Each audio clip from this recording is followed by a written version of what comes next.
Stage पर पानी बरवा दे कि आजकल अरे फनवा कैल का सैया अरे छोड़ दी हलना कि आजकल अरे फनवा कैल का सैया अरे छोड़ दी हलना कि दिलवा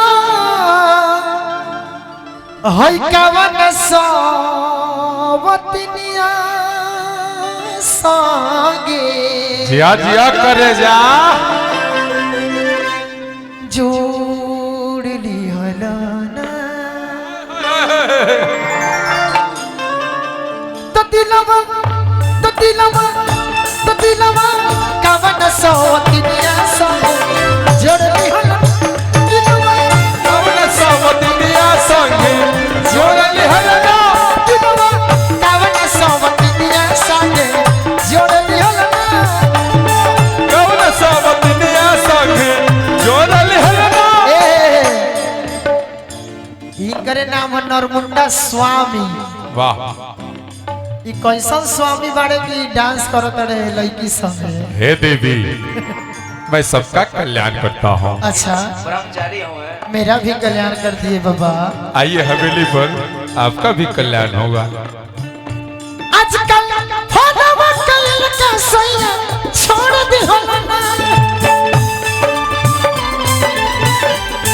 आजकल फोनवा कैल का सैया छोड़ दी हलना तो दिलवा कवन सवतनिया जोड़ दी हलना दिलवा कौन सवतिया संगे जोड़ली हलना कौन सवतिया संगे जोड़ली हलना दिलवा कवन सवतनिया संगे जोड़ दी हलना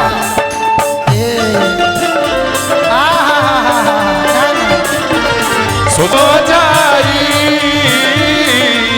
मोहब्बत का सौदा दिलवा कवन सवतनिया संगे जोड़ दी हलना दिलवा कवन सवतनिया संगे ए मेरा रू कहता है कि ये का कहतरू पहले लेखा तू नहीं खा काहे पहले से तू बदल गेल बड़ा मुंह छुहे बा का बदलाव आइल बा बॉडी उहे बा जवानी उहे बा बाकी दिल ऊ नहीं खे दिल में तनी कमी हो गइल बा। पहले रे जात रहो महीने दिन पगारवा पहले रे जात रहो महीने दिन पगारवा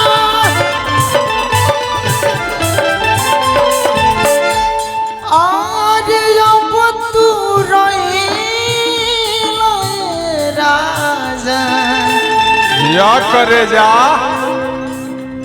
साल भवहारा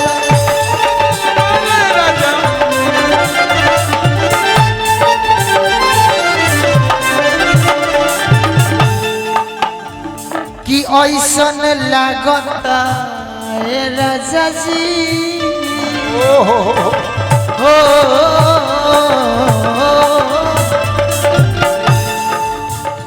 ऐसन लागता कि सब मुहवा मोड़ लियो ना ऐसन लागता कि सब मुहवा मोड़ लियो तो दिलवा मनोज राय के बेटा जी की तरफ से बहुत बहुत पुरस्कार और मदन बाबा के फुफेरा भाई कृष्ण बिहारी ओझा जी की तरफ से बहुत बहुत पुरस्कार। माँ भवानी भोलेनाथ से दुआ रहेगी ओझा जी स्वस्थ रहे मस्त रहे। सुनील भैया की तरफ से बहुत बहुत पुरस्कार। दिनबंधु भैया की तरफ से बहुत बहुत पुरस्कार। ये हमारे सुनील बैठा जी की तरफ से बहुत बहुत पुरस्कार हमारी तरफ से दिल से स्वागत। ऐसा लागत के सबे मुहवा मोड़ लियो ना ऐसा लागत के सबे मुहवा मोड़ लियो दिलवा कवन सवतनिया जोड़ लियो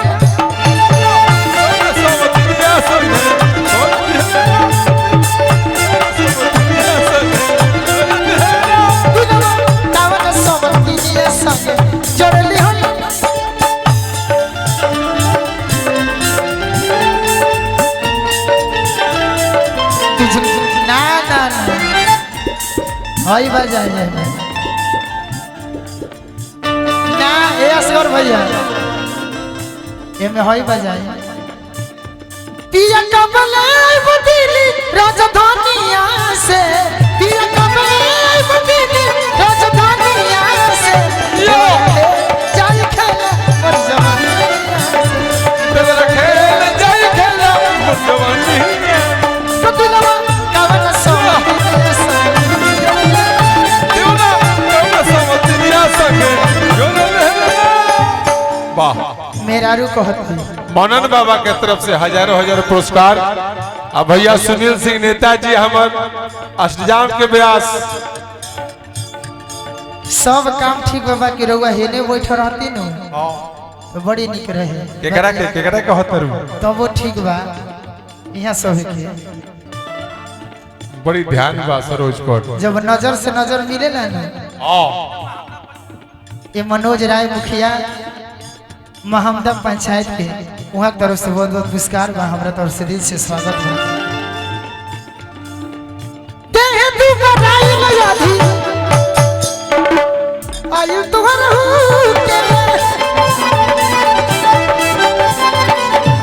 देह तू कराई लयाधी आयु तुहर के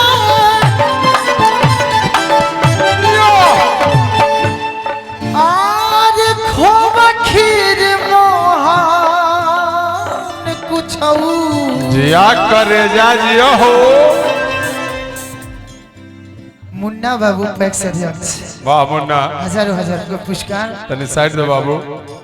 आज हम चाहताने कि सारण की धरती से रिदम चलत रहे बबीता के साथ असगर भैया सुनील भैया दिनबंधु भैया हम बबीता के साथ गंधर्व विवाह करे के चाहताने ई बरमाला बेटा मैंने तेरे मुख में रसगुल्ला खिलाया था ये यदुमुल्ला श्री फजल सिंह जी की तरफ से बहुत बहुत पुरस्कार आई माला कबूल बा कबूल है 3 बार कहो कबूल है कबूल है कबूल है कबूल है नहीं कबूल है 6 बार हो गई सुनील भैया ना ना नरमुंडा के अब बबीता सागर के गंधर्व विवाह हो गई।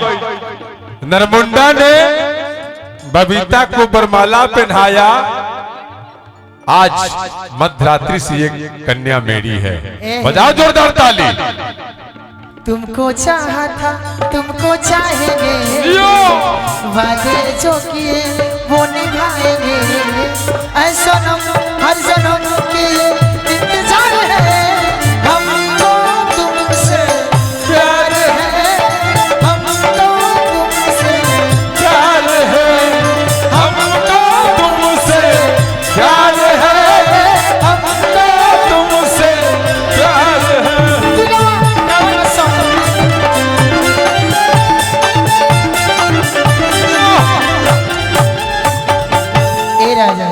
का कहतरू हमारे के खाली बात में बहलावत रह। हमनी के बियाह के भैया सुनील सिंह दिनबंधु भैया गवाह बानी। तनी हेने बबीता जी सुनील भैया कुछ कहतनी। हमनी का पूरा महमदा गांव रउआ लोग के साक्षात गवाह बनता के रउआ दोनों मानी।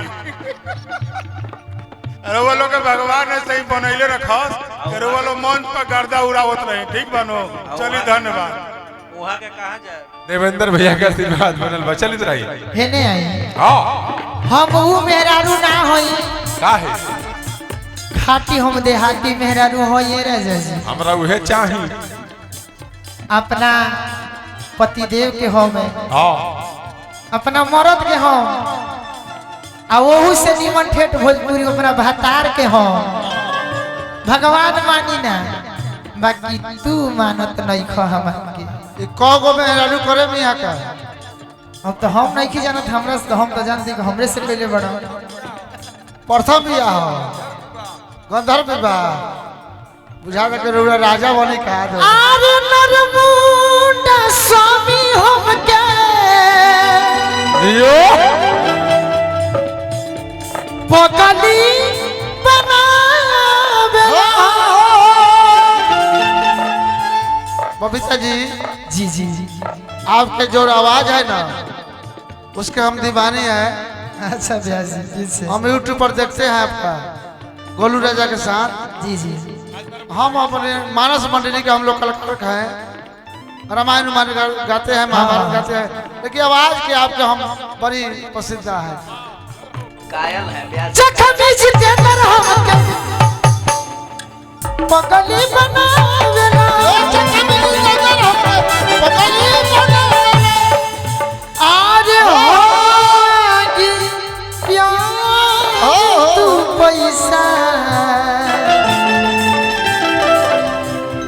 ये हमारे मनन बाबा के तरफ से हजारों हजारों को पुरस्कार आवा। अरे हमारे गुरु महाराज के लड़के हैं, अच्छा अच्छा एक घर में हम पढ़ाए हुए हैं, एगो हम टीचर हैं, सरकारी शिक्षक हैं। ये नहीं ना मन में बहने तनी मेजर करी तो